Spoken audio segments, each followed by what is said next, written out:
Hello, this is Ken Tomko with T2 Asset Management doing our quarterly review of what's going on. I should say monthly review of what's going on in the markets. As always, please don't use these for trading purposes. They're for information only. Start out here with the weekly chart of the S&P 500. This goes back to 2021 here on the left side. As you can see, even after the rough start to 2025, we had the sell-off in the spring. We've roared right back and are at all-time highs again. Here it goes. We're just pushing. Actually, over today, we're just a few points short of an all-time high. Again, today, as you can see, there a weekly trend just nicely up and going. Nothing seems to be stopping this market at the moment. We come here to a daily chart, gives us a little more info. You can see here the last couple of months we've gone sideways. It's just been sort of back and forth, and markets do that sometimes. It's not just a straight up or straight down.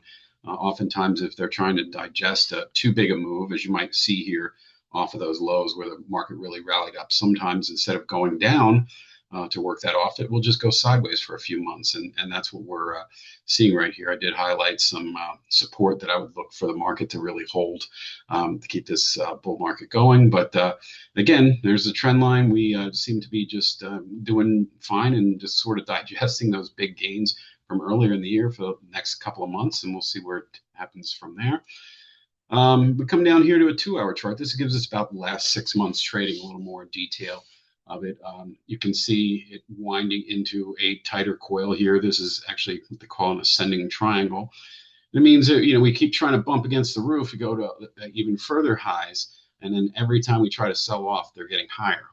So it's actually a bullish pattern. It generally would resolve itself in a breakout higher. Now that doesn't mean it's going to happen, but that's how they generally resolve. So all the charts, the weekly, the daily, and the 2-hour chart here, they're all pointing higher in uptrends. So nothing to be too concerned about there. And even global news that we're seeing, invasions and all those things, and nothing seeming to affect it. The market seems to be pushing higher. If we look internally at some of the internal measures here under the market, this first line is the what we call the bullish percent, and it has a percentage of the S&P 500 that's in an uptrend. It's at 63. Not what we would see generally in a really roaring market. Might be at 80 or 90, but you can see here too, it is improving a bit as we went. November, heck, we're sort of in a sideways market there, and it was quite a bit lower. It was down in the 30s, so back to 63. That's positive. The next one is the advanced decline line on the New York Stock Exchange, and that seems to be hitting all-time highs here too. So that's roaring right along. So it shows that there are a lot of stocks participating in this rally.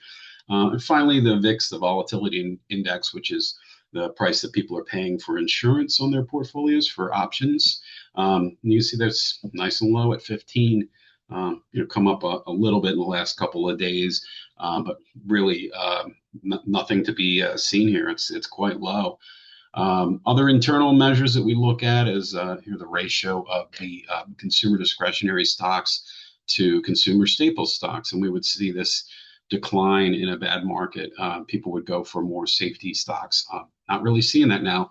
It is, you could just say it's sideways as the market is for the moment, but no canary in the coal mine, anything to tell us that there's a problem. This is just the same chart there. This one, technology over utility stocks, same thing. We would expect this to decline in a declining market, and we're not really seeing that. A little back and forth, but actually higher. The biotech, the ratio of biotech over healthcare stocks, same thing. I'm not seeing anything in the market here that's giving us cause to worry. The final one, hotels, the ratio of hotels to utility stocks, that's actually rallying quite strong. So nothing to see here that's causing a problem just yet. We are hitting all-time highs. Let's look at interest rates. We go over here. It's just been the same story for years. This goes back to 2016 over here on the left. We have just been sideways around the 4% mark on the 10-year interest rate. We've been sideways for years. Like that goes back to, I guess we first hit it here in 2022.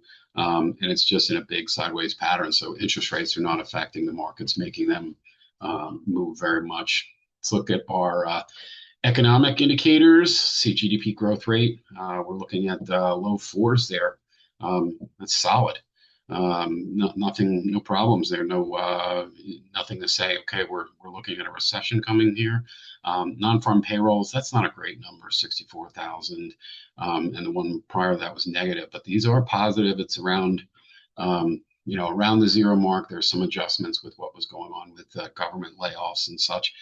It's still pretty solid. Inflation, same thing, 2.7. Last read was 3%. So nothing really jumping out to say it's terrible. Finally, if we go to what was retail sales here, well, it's to show me an ad, but retail sales are about flat. So that's not really a good measure there, but still they're not negative. So I'd say that's probably the worst of what we're looking at. My biggest concern, and it has been for a long time here, is the valuation of the market. 20 times earnings on the S&P 500, we should be at 46.81. As you see here, we're at 69.15. We're getting quite a bit past it, so it's a very expensive market.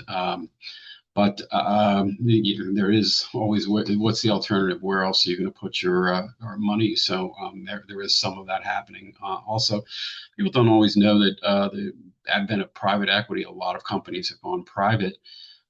So there's less stocks available than there were 15 years ago. So the money coming into the markets has less places to go, and it naturally just pushes the market up a bit.